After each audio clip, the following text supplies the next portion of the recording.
പാർലമെന്റിലേക്ക് എത്തിയപ്പോൾ പിഎയോട് സുരക്ഷാ ഉദ്യോഗസ്ഥർ മതവിവേചനം കാട്ടിയെന്ന് ടി.എൻ. പ്രതാപൻ എം.പിയുടെ ആരോപണം.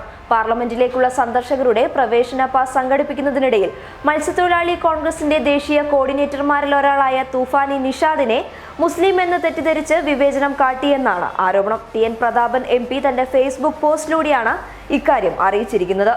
തൂഫാനി നിഷാദ് ഉൾപ്പെടെ 3 പേർക്കാണ് പാസ് വേണ്ടിയിരുന്നത്. എന്നാൽ അദ്ദേഹത്തിന്റെ പേര് കണ്ട സെക്യൂരിറ്റി ജീവനക്കാരൻ ടി.എൻ. പ്രതാപൻ എം.പിയുടെ മറ്റൊരു PA ആയ പ്രവീണിനോട് ഇയാൾ മുസ്ലിം അല്ലേ, ഇയാളെ പ്രത്യേകം ശ്രദ്ധിക്കണമെന്ന് പറയുകയായിരുന്നുവത്രേ.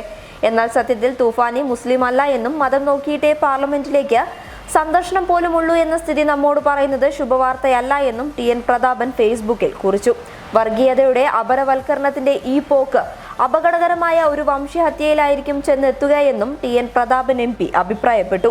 ഇന്ത്യയുടെ ഐക്യവും അഖണ്ഡതയും ഇല്ലായ്മ ചെയ്തിട്ട് ഇവർ ഉണ്ടാക്കാൻ പോകുന്ന ഇന്ത്യ ബ്രിട്ടീഷ് ഇന്ത്യയേക്കാൾ ഭയാനകമായിരിക്കും.